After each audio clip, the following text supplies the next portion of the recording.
Hello दोस्तों, professional stories में एक बार फिर से आपका स्वागत है। आज मैं लाया हूँ आप लोगों के लिए अतीक अहमद जुर्म से राजनीति में आने का सफर, अतीक अहमद के काले कारनामे की पूरी कहानी। 10 अगस्त 1962 को इलाहाबाद के चकिया में तांगे वाले के घर बेटा पैदा हुआ, जिसका नाम रखा गया था अतीक अहमद। अतीक के बचपन से ही पढ़ाई में कोई रुचि नहीं थी। वो हाई स्कूल में ही फेल हो गया। अतीक के पिता इलाहाबाद के स्टेशन पर तांगा चलाया करते थे, लेकिन रातों रात अमीर बनने का चस्का अतीक को किसी भी हद तक ले जाने वाला था। 17 साल की उम्र में अतीक पर हत्या का पहला आरोप लगा। उसके बाद से ही अतीक का धंधा रातों रात चल पड़ा। खूब रंगदारी वसूली जाने लगी। जिसे भी रंगदारी या वसूली करनी होती, बस इतना ही बताया जाता था कि अतीक अहमद, फिर क्या सामने वाला खुद ब खुद पैसा भेज देता था। 17 साल की उम्र में जवानी की दहलीज पर कदम रखते ही अतीक अहमद के खिलाफ पहला मुकदमा दर्ज हुआ, और वो भी हत्या का। साल 1989 में महज 17 साल की उम्र में अतीक पर कत्ल का इल्ज़ाम लगा। उसके बाद जुर्म जैसे अतीक का शकल बन गया। इसके बाद अतीक ने कभी पीछे मुड़कर नहीं देखा। पढ़ाई के पन्ने तो कोरे थे, लेकिन साल दर साल उसके जुर्म की किताब भरती जा रही थी। उसका मकसद था चांद बाबा को हराना।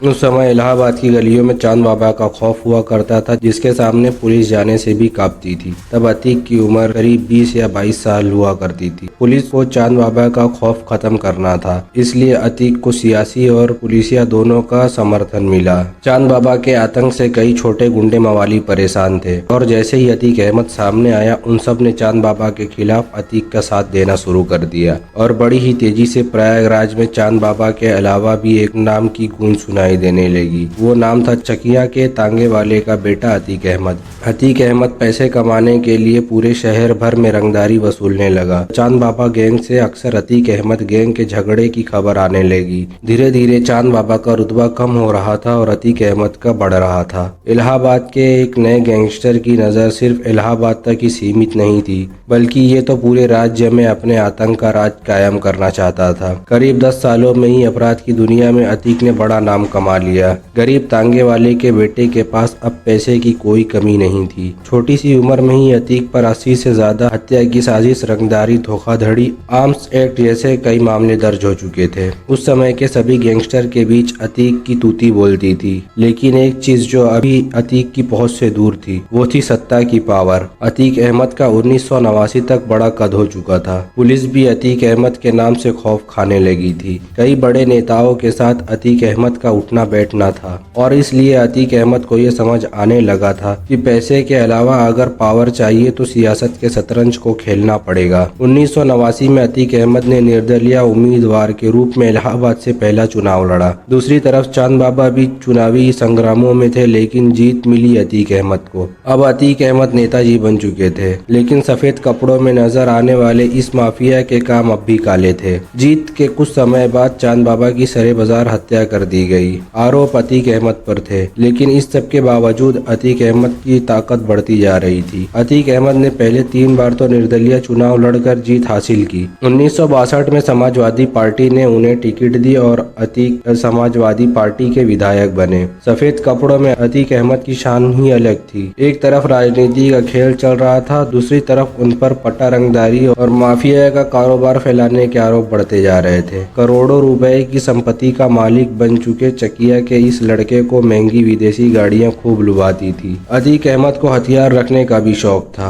वो वक्त आ चुका था जब अतीक को अपने सारे शौक पूरे करने थे। जब भी अतीक का काफिला निकलता था, महंगी गाड़ियां उनके काफिले का हिस्सा होती थी। 4 बार विधायक बन चुके अतीक अहमद के कब्जे में अरबों रुपए की जमीन थी। 2004 में अतीक ने राजनीति में एक नई राह चुनी। 2004 में अपना दल ने फूलपुर सीट से अतीक को सांसद का टिकट दिया, और अतीक ने इस पर जीत दर्ज की। प्रयागराज के माफिया ने संसद तक का सफर पूरा कर लिया। टांगे में बैठकर जिन सब सपनों को अतीक ने देखा था, वो पूरे हो रहे थे। लेकिन कहते हैं ना, अगर अपराध के दलदल में कोई एक बार फंसे तो बाहर निकलना नामुमकिन है, और यही हुआ अतीक अहमद के साथ। 2004 में जब अतीक अहमद ने फूलपुर में सांसद के लिए चुनाव लड़ा, उनकी इलाहाबाद की परमानेंट सीट खाली हो गई। अतीक ने अपने भाई अशरफ को यहाँ से चुनाव लड़वाया, लेकिन अशरफ चुनाव हार गए। बीएसपी नेता राजू पाल ने अशरफ को मात दी और ये बात अतीक को पसंद नहीं आई। राजू पाल के चुनाव जीते अभी कुछ ही महीने बीते थे कि उनकी हत्या करवा दी गई। राजू पाल के काफिले पर अतीक के गैंग ने जोरदार फायरिंग की। राजू पाल को 19 गोलियों से छलनी कर दिया गया। सिर्फ 10 दिन पहले ही राजू पाल की शादी हुई थी, लेकिन अतीक को राजनीति में चैलेंज करना राजू पाल के लिए मौत का सबब बन चुका था।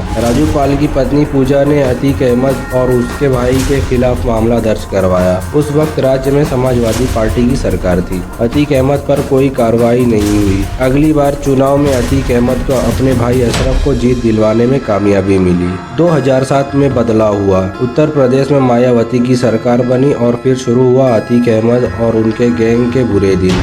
बीएसपी की सरकार आते ही अतीक अहमद को राज्य का मोस्ट वांटेड अपराधी घोषित किया गया। अतीक अहमद पर इनाम भी जारी कर दिया गया। कुछ समय पहले तक उत्तर प्रदेश में अपना दबदबा बना रहे इस बाहुबली नेता को अब भगोड़ा अपराधी मान लिया गया। पुलिस अतीक के पीछे पड़ी हुई थी और आखिरकार दिल्ली से उन्हें गिरफ्तार किया गया। फिर दिल्ली के अलग अलग जेलों में वो बंद रहे, लेकिन एक बार फिर वक्त बदला। 2014 में जब अखिलेश की सरकार आई तो अतीक अहमद को जमानत मिल गई। 2014 में अतीक अहमद ने श्रीवस्ती से चुनाव लड़ा, लेकिन जीत नहीं हुई। उत्तर प्रदेश में योगी आदित्यनाथ के मुख्यमंत्री बनने के बाद तो जैसे सब कुछ बदलने लगा। इस दौरान एक व्यापारी की किडनैपिंग और जेल में उसकी पिटाई का वीडियो वायरल हुआ और इस मामले में अतीक अहमद का नाम सामने आया और फिर गिरफ्तारी हुई। सुप्रीम कोर्ट आदेश पर उत्तर प्रदेश से बाहर उन्हें गुजरात के साबरमती जेल में भेज दिया गया और तब से इलाहाबाद के इस बाहुबली नेता को गुजरात की साबरी जेल में ही बंद किया गया है। अतीक अहमद के परिवार के 2 और लोग भी जेल में हैं। अतीक के भाई अशरफ बरेली में बंद है, जबकि उनका छोटा बेटा नैनी जेल में बंद है। अतीक अहमद के बड़े बेटे को अभी कुछ समय पहले गिरफ्तार कर लिया गया था। अतीक के परिवार के अलावा उनके सारे गैंगों को भी जेल में भेज दिया गया है। अतीक अहमद ने माफिया के काले धंधे से जो करोड़ों रुपए की जमीन हथियाई थी, उसे भी लगातार कुर्क किया जा रहा है। इलाहाबाद के अलावा राज्यों में भी कई और इलाकों में अतीक अहमद की संपत्ति थी। उनके रिश्तेदारों के नाम पर भी कई प्रॉपर्टी को सरकार ने अपने कब्जे में ले लिया है। कई अवैध इमारतें को गिरा भी दिया है। जो ज़मीन कब्जे में ली गई है उस पर आवासीय योजना के तहत मकान बनाए जा रहे हैं। पिछले 2 सालों में इस तरह की कई कार्रवाई की गई है और अतीक की 200 करोड़ से ज़्यादा की संपत्ति को जब्त किया गया है। और हाल ही में अभी अतीक अहमद के बेटे असद का पुलिस ने एनकाउंटर भी कर दिया है। दोस्तों, आपको ये वीडियो कैसी लगी? अगर आपको ऐसी और इंटरेस्टिंग वीडियो देखना है तो चैनल को सब्सक्राइब करें। अब हम मिलेंगे अगले इंटरेस्टिंग वीडियो में।